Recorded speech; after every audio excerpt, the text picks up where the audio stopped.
మరలుదము రండి, ఆయన మనల్ని చీల్చివేసెను, ఆయనే మనలను స్వస్థపరచుదు. నువ్వు ఏ బాధలో ఉన్నా, ఏ సంకటంలో ఉన్నా, ఏ స్థితిలో ఉన్నా, ఎంతగా నీ కుటుంబం కూలిపోయి ఉన్నా, నీ శరీరం పాడైపోయి ఉన్నా, నీవు దురభ్యాసాలకు వ్యసనాలకు బానిసమైపోయి ఉన్నా, నీవు ఎటువంటి కృంగిన స్థితిలో బాధలలో ఉన్నా ఆయన దగ్గరకు మరలుకో. యెహోవా యొద్దకు మరలుదము రండి, ఆయనే మనలను చీల్చివేసెను, ఆయనే మనలను స్వస్థపరచును.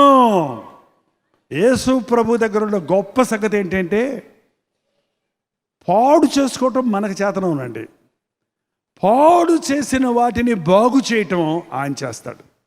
పోగొట్టుకోవటం మన వంతు, పోగొట్టుకున్నవన్నీ తిరిగి ఇవ్వటం ఆయన పని. నువ్వు తిరిగి వస్తే ఆయన దగ్గరికి, నువ్వు ప్రార్థిస్తే ఆయన దగ్గర, నీ తప్పును గ్రహించి నువ్వు పశ్చాత్తాపడితే, నువ్వు తిరిగి వస్తే ఆయన కోపం నీ మీద మరులుకొని అది కృపగా కనికరముగా నీ మీద కురుస్తుంది.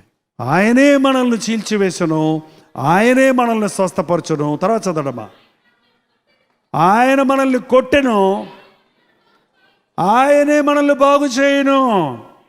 ఆయనే మనల్ని కొట్టెను. అమ్మ పిల్లల్ని కొట్టుద్దండి. ఎందుకు కొట్టుద్ది? కక్ష, ద్వేషమా, అసూయ? ఎందుకు కొట్టుద్ది? ఒక్కోసారి కొంతమంది తల్లులకి కంట్రోల్ ఉండదు పాపం. ప్రేమ ఎక్కువైనట్టే కోపం ఎక్కువ అయిపోద్ది. నాకు తెలిసినంత వరకు ఎవరు ఎక్కువ ప్రేమిస్తారో వాళ్ళు ఎక్కువ కోపడతారండి. నువ్వు ఏం చేస్తారో కోపడకుండా ఉన్నారు మంచోళ్ళు అనుకుంటున్నావు. నువ్వు పక్కింటి వాళ్ళ అబ్బాయి ఎదురుకుంటూ కూర్చొని టూకెళ్ళి దాని చేతితో పిసుకొని తింటా ఉన్నాడు అనుకో, అదిగో ఏం చేస్తారు మీరు? ఇదే చేస్తారు. ఏం చేస్తారు? నవ్వుతా ఉంటారు. అడు చూడు, తిండి కూడా పెట్టరటండి వాళ్ళ అబ్బాయి, చూడు తింటున్నాడు పెంట అనుకుంటారు. అదే మీ అబ్బాయి తింటున్నాడు అనుకో, మళ్ళీ తింటున్నావురా, ఇక్కడ ఎప్పటి నుంచి వండక్కర్లేదు నేను అలే ఆటవా. ఏం చేస్తావు? కోపంతో వెళ్ళి లబడబడ నాలుగు లాగి మూతలో నుంచి చెయ్యి లాగి వేసుకుంటూ పోయి కడిగి తుడిసి డెటాలు పోసి గదరగోళం చేస్తావు లేదా? ఏ పక్కింటి వాళ్ళు బిడ్డ అయితే నవ్వుతావు, మరి మీ బిడ్డ అయితే కడుగుతావు. ప్రభు మనం తప్పు చేసినప్పుడు నవ్వి ఊరుకోడు. నీ కర్మ నీ బతికదే చావు అనరో. నిన్ను కోపపడ్డప్పటికీ నిన్ను కడుగుతాడు. ఆయనే కొట్టాడు. గొర్రెలంట మాటనమంట కాపరి చెప్పినప్పుడు, మాటనని గొర్రె ఏం చేస్తాడంటే ఆ దుడ్డు కర్ర ఉంటుంది ఇలా పొడుగ్గా, ఆ కర్ర కాళ్ళకేసి వేసి కొడతాడు దాన్ని. ఒకటి కొట్టినప్పుడు అది పాపం కుంటుకుంటుంది, రక్తం వస్తుంటుంది. ఏం చేస్తాడో తెలుసా కాపరి? గబగబ నూనె పోసి కట్టుకట్టి ఎక్కడెక్కించుకుంటాడో తెలుసా? మేడ మీద ఎక్కించుకుంటాడు. అవి కావాలనే కాళ్ళెర కొట్టుకుంటాయంట. కొన్ని పైకి ఎక్కి కూర్చొని కింద కూరలు తంటాయంట, చూసుకొని నేను ఎక్కడ ఉన్నానని. బనేసయ్య ఎంత ప్రేమ కలిగిన వాడండి. నువ్వు బాధపడితే చూడలేడు ఆయన. నీ గాయమైతే ఆ గాయాన్ని వదిలిపెట్టాడు ఆయన. ఆ గాయాలు కట్టాలని ఆయన ఆశ, నీ బాధలు తీర్చాలని ఆశ. తాగుడు వల్ల నువ్వు గాయాలు చేసుకున్నావు, నీ గాయాలు మాన్పి నీకు ఆ దురభ్యాసం నుంచి విడిపించాలని ఆయన ప్రేమిస్తున్నాడు. నువ్వు ఆయన దగ్గర మరలుకుంటే చాలు.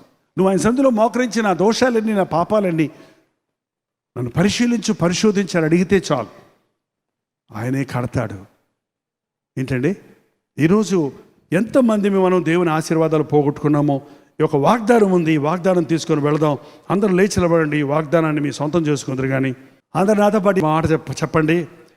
ఇక్కడే ఇర్మియా గ్రంథం 30వ అధ్యాయం 17వ వచనం. బైబిల్ ఉన్నోళ్ళు చూడండి, లేని వాళ్ళు నాతో పాటు చెప్పండి. వారు ఎవరునూ లక్ష్య పెట్టని సియోననియు వెలివేయబడేదననియు నీకు పేరు పెట్టుచున్నారు.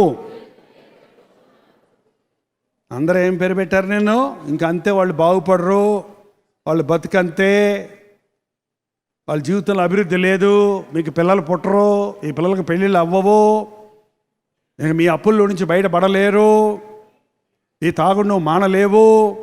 అందరూ పేరు పెట్టేస్తాడు. తాగుపోతాడు వాడు, అంతే, ఆడి కర్మ, వాడు చావాల్సిందే. ఏంటంటే ఈ భార్య భర్తలు ఎవడ కలపలేరు, ఇక వీళ్ళు ఇంతే, వీళ్ళు భ్రష్టులు అయిపోయారు అని లోకంలో ఉన్న వాళ్ళందరూ నీకు పేరు పెట్టేస్తారు. నువ్వు మారవు, నిన్నెవడు మార్చలేడు, నువ్వు ఎందుకు పనికిరావు, నువ్వు నిష్ప్రయోజకుడివి, ఏమేం పేర్లు, గొడ్రాలువి, నువ్వు అంతే, భ్రష్టుడివి, ఏమేం పేర్లు పెట్టేస్తున్నారో వదిలేస్తున్నారు మనుషులందరూ కూడా. మేము చేతులు ఎత్తేసామంటే మేమేం చేయలేము ఇక అని అందరూ నీకు పేరు పెడుతున్నారు. అయితే నేను నీకు ఆరోగ్యము కలుగజేసేదను, నీ గాయములు మాన్పెదను. ఇదే యెహోవా వాక్కు, నా మాట కాదు, నీ మాట కాదు. ఎవరి మాట ఇది? అయితే అందరూ ఏమన్నా సరే, డాక్టర్లు పెదవి విరిచినా సరే, ప్రభుత్వాలు సహాయం చేయకపోయినా సరే, నీ భర్త నిన్ను విడిచినా సరే, నీ తల్లిదండ్రులు నిన్ను విడిచినా సరే, నీవు దిక్కుమాలిన స్థితిలో ఉన్నా సరే, అందరూ నీవు పనికిరావని నీకు పేరు పెట్టినా సరే, అయితే ఏమైతే అయింది, నేను నీకు ఎప్పుడు పెట్టుకోండి, గుర్తు పెట్టుకోండి. నువ్వు నేను ప్రభువా. ఎవరండి? మన ఇద్దరి మధ్య ఎవరో అక్కర్లా. నేను నా ప్రభు. ఆర్ఆర్కే మూర్తి గారు ఒక పుస్తకం రాశారు. ఆ పుస్తకం హెడ్డింగ్ ఏం పెట్టాడో తెలుసా? నేను, నాకు తెలియదు మిగిలిన వాళ్ళ సంగతులన్నీ. నేను నా ప్రభు, నా ప్రభుతో నేను నడిచింది, నా ప్రభు నాకు చెప్పింది, నా ప్రభు నన్ను క్షమించింది, నా ప్రభుతో నేను చెప్పుకున్నది, నేను ఒప్పుకున్నది, ప్రభు నన్ను కడిగిరిచ్చింది. నేను నా ప్రభు ఒకడైతే ప్రపంచమంతా నా మీద ఎదురు తిరిగినా నాకే అపాయమో, నాకే భయం లేదు. ఇక నేను నీకు ఆరోగ్యమో కలుగజేసేదను. ఇదే యెహోవా. ఆరోగ్యము అంటే హెల్త్ మాత్రం అనుకుంటున్నారేమో. శారీర సంబంధమైన ఆరోగ్యం మాత్రమే కాదు, శరీరం ఆరోగ్యంగా ఉన్న మానసిక ఆందోళనతో ఎంతోమంది ఉన్నారు. అనేక మంది మానసిక రుగ్మతలతో నింపబడి ఉన్నారు. మనిషి చూస్తానికి ఆరోగ్యంగానే కనపడతాడు, కానీ బుర్ర పని చేయని వాళ్ళు ఎంతోమంది ఉన్నారు. మెంటల్లీ రిటాలియేట్ వాళ్ళు ఎంతోమంది ఉన్నారు. అంత అందంగా ఉంటారో వాళ్ళని చూస్తే, కానీ మాట్లాడలేడు, నరవలేరు, వాళ్ళకి ఏ వైద్యుడు సహాయం చేయలేడు. కానీ ప్రభు అంటున్నాడు, నేను నీకు అరికాలు నుండి నడి నెత్తి వరకు ఏ రోగం ఉన్నా, ఏ కీడున్నా నిన్ను స్వస్థపరచువాడను. నమ్ముదామా? నమ్ముట నీ వల్లనైతే, అది నమ్మితే నువ్వు అలాగే పాడతావు. నీ కృప చాలును, నీ ప్రేమ చాలును, నీవు నాకు తోడుంటే చాలయ్యా. ఏ వైద్యుడైనా, ఏ లాయర్ అయినా, ఏ భర్త అయినా, భార్య అయినా, బిడ్డ అయినా, తల్లి అయినా కొంతమట్టుకే మనకు సాయం చేయగలరండి. కొంతమట్టుకే. అల్టిమేట్ హెల్ప్ నీకు ఇవ్వగలిగిన వాడు, నీకోసం ప్రాణం ఇచ్చిన ప్రభు, నీ పాపాలు క్షమించడానికి యేసు ప్రభువుకు బలం ఉంది. కారణం, మన పాపములన్నిటి కొరకు ఆయన పరిహారం చెల్లించాడు. మన పాప రుణాన్ని ఆయన తీర్చాడు. కాబట్టి మనకి ఉచితముగా ఆయన రక్షణ చేయగలిగిన వాడు. ఆయన ఇచ్చే ఆశీర్వాదాలకు డబ్బులు కట్టాలంటే మన చేత కాదండి. అసలే బిల్లు ఇచ్చాడంటే దేవుడు మనకు చేసిన మేలులకి మనం అయిపోయాం, ఏం చేయలేం. మనం ఉచితముగా ప్రేమతో తన ప్రాణాన్ని ఇచ్చిన ప్రభు, నువ్వు బాగుండాలని, నువ్వు దీవించబడాలని, ఇహమందు పరమందు దేవుని బిడ్డగా ఉండాలని ఆశ. పరలోకంలో ఎలాగ రోగాలు లేవు, ఇక మరణం లేదు, ఇక ఆకలి లేదు, దప్పిక లేదు. ఆ స్థలాని కోసం మనల్ని సిద్ధపరుస్తున్నాడు. అదే సమయంలో ఈ లోకంలో ఆయన నమ్మిన వారికి ఏ మేలు కొదువు లేకుండా, కొదువులున్నా కష్టాలున్నా ఆయన తోడుండి ఎప్పటికప్పుడు వాటిని సమకూర్చేవాడిగా. ఎన్నో ఉన్నాయండి, ఆ సమయానికి తినడానికి లేదు, ఏమీ లేదు నీకు. ఏ సమయానికి ఆ సమయానికి తినడానికి ఉంది. ఎవడు గొప్పోడు చెప్పు? ఏమీ లేదు నీకు. ఏది ఎప్పుడు కావాలో అప్పుడప్పుడు వస్తుంది అంతే. స్టాక్ ఏమి లేదు నీ దగ్గర.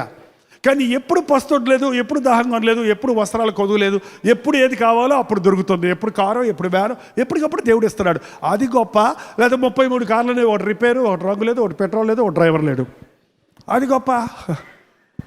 చూడండి, లోకంలో అన్నీ ఉన్నాయని అనుకుంటున్నాం, కానీ ఏమి లేని వారిమైనా క్రీస్తును కలిగిన వాడు అన్నీ కలిగిన వాడే. బుద్ధి, విజ్ఞాన, సర్వ సంపదలు ఆయనలో గుప్తమై ఉన్నాయి. ఆయన ఇచ్చే ఆశీర్వాదాలు కంటి కనబడవు, చెవికి వినబడవు, హృదయానికి గోచరం కావు. అది అనుభవించే వాడికే తెలుస్తుంది ఆనందం. క్రీస్తుతో నడవడం నేర్చుకుందాం. మీకేం కావాలో పరలోకపు తండ్రికి తెలుసు. కాబట్టి దీర్ఘ ప్రార్థనలు చేయక్కర్లా.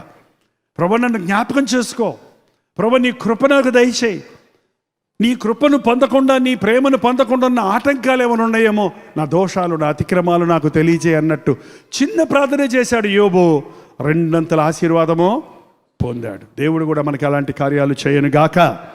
అలాగే కళ్ళు మూసుకోండి, ప్రార్థన చేసుకుందాం. ప్రతి ఒక్కరు కళ్ళు మూసుకున్నప్పుడు దేవునితో చెప్పండి, ఏంటో మీ బాధ, ఏంటో మీ కష్టం, ఏ విషయంలో మనుషులు నీకు కాదు అన్నారు, నీకు లేదు అన్నారు, నీకు చేత కాదన్నారు. ఒక్కసారి దేవునితో చెప్పండి. ఉద్యోగం లేదు, నీకు రాదన్నారా? నువ్వు పాస్ అవ్వవు, నువ్వు ఫెయిల్ అయిపోతావు అన్నారా? నీ జ్ఞానం లేదు, నువ్వు చదవలేవన్నారా? నీకు శని ఉందిరా, నువ్వేం చేసినా వర్ధిల్లటం లేదని నిన్ను తృణీకరిస్తున్నారా? నీ భర్త నీకు అన్యాయం చేశాడా? నీ భార్య నీ మీద కేసు పెట్టిందా? నీ బిడ్డలు మీ మాట అనకుండా తిరగబడుతున్నారా? మీ కుటుంబంలో ఆర్థిక లోట్లు ఉన్నాయా? శరీరములో చెప్పలేని రోగాలతో బాధపడుతున్నారా? ఏదైనా నాకు అసాధ్యం లేదన్న ప్రభు, ఎంతమంది నీ మీద నేరాలు మోపినా, ఎంతమంది నిన్ను తృణీకరించినా, ఎంతమంది నిన్ను నెట్టివేసినా, నా చేత కాదన్నా, నేనేమి ఇవ్వలేనన్నా, నువ్వు పనికిరావన్నా, అయితే నేను నీకు ఆరోగ్యము కలుగజేస్తానన్న ప్రభు, మన పాపముల కొరకు పరిహారంగా ప్రాణమిచ్చిన వాడు. ఆయన పొందిన దెబ్బల వల్ల మనకు స్వస్థత ఉన్నది. నాకు అసాధ్యమైంది ఏది లేదని చెప్పిన ప్రభు, నీ కష్టాలు ఏమైనప్పటికీ తీర్చగలడు. ఏ పూటకు ఆ పూట, ఏ నాటి కీడు ఆనాటికి చాలు. దిగులు చెందకు, చింత చెందకు, వేదన చెందకు. దేవుని సన్నిధిలో మోకరించి నన్ను జ్ఞాపకం చేసుకో ప్రభువా, నాకు సహాయం చేయి నాయన, నాకు తోడుండయ్యా, నీ కృప నాకు చాలయ్యా అని ఒక్క మాట నువ్వు చెప్పితే అద్భుతాలు నీ జీవితంలో చూస్తావు. మన రెండు చేతులు ఆకాశం వైపు ఎత్తి ప్రార్థిద్దాం. ప్రార్థన. పరిశుద్ధుడా, ప్రేమ కలిగిన తండ్రి, ఒక గర్భఫలము లేదే అని నిందల పాలవుతున్న ప్రతి సహోదరి యొక్క గర్భమును నజరేయుడైన యేసుక్రీస్తు నామములో తెరచున్నాము తండ్రి. మరుసటి సంవత్సరము నీ ఒడిలో బిడ్డ వండును అన్న మాట వారి పట్ల అక్షరాల నెరవేర్చుము నాయన. వయసు పెరుగుతుంది, బిడ్డలకు వివాహాలు చేయవా అని చుట్టూ వారు నిందిస్తుంటే, అపనిందలు వేస్తుంటే, బిడ్డల వివాహాలు జరగటం లేదే అని కుమిలిపోతున్న తల్లిదండ్రులను నీ సన్నిధిలో జ్ఞాపకం చేసుకో తండ్రి. వివాహం అన్ని విషయముల్లో ఘనమైనదన్నావు. నీ చిత్తములో ఏకాంగులను సంసారులుగా చేస్తారన్న మాట అట్టి వారి గృహాలలో జరగనిమ్ము నాయన. బీటెక్లు, ఎంటెక్లు చదివి నాకు ఉద్యోగం లేదే అని పరీక్షల మాట పరీక్షలు రాస్తూ ఇంటర్వ్యూ తర్వాత ఇంటర్వ్యూలకు వెళ్తూ ఎటువంటి ప్రయోజనం లేని స్థితిలో మిగిలిపోయిన యవ్వనస్తులను ఒక్కసారి ఈ సమయంలో జ్ఞాపకం చేసుకుని ఆయన, నీకు ఆరోగ్యం కలుగు చేస్తాను, నీకు ఆశీర్వాదం కలుగు చేస్తాను, నీ బ్రతుకులో ఒక గొప్ప అద్భుతాన్ని నేను చేస్తానన్న మాటను నీ బిడలకు దయచేయము తండ్రి. భార్యాభర్తల మధ్య సాతాను జొరబడి ఏ కుటుంబాల్లో కలహాలతో, భేదాలతో, విభేదాలతో ఉన్నారో అట్టి కుటుంబాలను క్రీస్తు నామములో ఐక్యపరుచున్నాము తండ్రి. ఈ గెట్ టుగెదర్లో ఉన్న ప్రతి ఒక్కరూ తిరిగి వెళుతుండగా నా ప్రభువు నా ప్రార్థన విన్నాడు, నా గాయాలు కట్టాడు, నా కన్నీరు తుడిచాడు, నా హృదయ వాంఛలు తీర్చాడన్న విశ్వాసంతో వెళ్ళడానికి సహాయం చేయము. నీవు చేసిన గొప్ప మేలును గురించి తిరిగి వచ్చి సాక్ష్యం ఇచ్చే వరకు నీ కృప మమ్మల్ని వెంటాడటానికి సహాయం చేయి. ఏమున్నా లేకున్నా నీ కృప మాకుంటే చాలు అన్న ఆశ, ఆ కృప కొరకు వేడుకొని విశ్వాసము మాకు దయచేయి తండ్రి. యేసుక్రీస్తు నామములో అడుగుచున్నాము తండ్రి, ఆమేన్. మీ ఆధ్యాత్మిక జీవితానికి సహాయపడే అనేక పుస్తకములు, 50 పుస్తకాలు రచించడానికి బైబిల్ పఠనంలో నుండి బైబిల్ విషయాలను ముఖ్యంగా విశదీకరించిన విషయాలు మీకు ఎంతో ఉపయోగకరంగా ఉంటాయి. 50 పుస్తకాల సెట్ మీకు కావాలంటే కేవలం ఒక 3,000 రూపాయలు మీరు విరాళం చేయగలిగితే, మీ పోస్టల్ అడ్రస్ తెలియజేస్తే వీటిని రిజిస్టర్ పోస్ట్లో మీకు పంపించడానికి సిద్ధంగా ఉన్నాం. వీటి విషయం కూడా మీకు వివరాలు కావాలంటే 8939393939 నెంబర్కి మీరు కాల్ చేయొచ్చు. ఉదయం 10 నుండి సాయంత్రం 10లోగా చేయండి. తప్పకుండా మా సోదరులు మీకు కావాల్సిన ఇన్ఫర్మేషన్ అందిస్తారు. లేదంటే www.jpaul.org అనే వెబ్సైట్ని దర్శించండి. మరిన్ని వివరాలు మీరు సేకరించవచ్చు.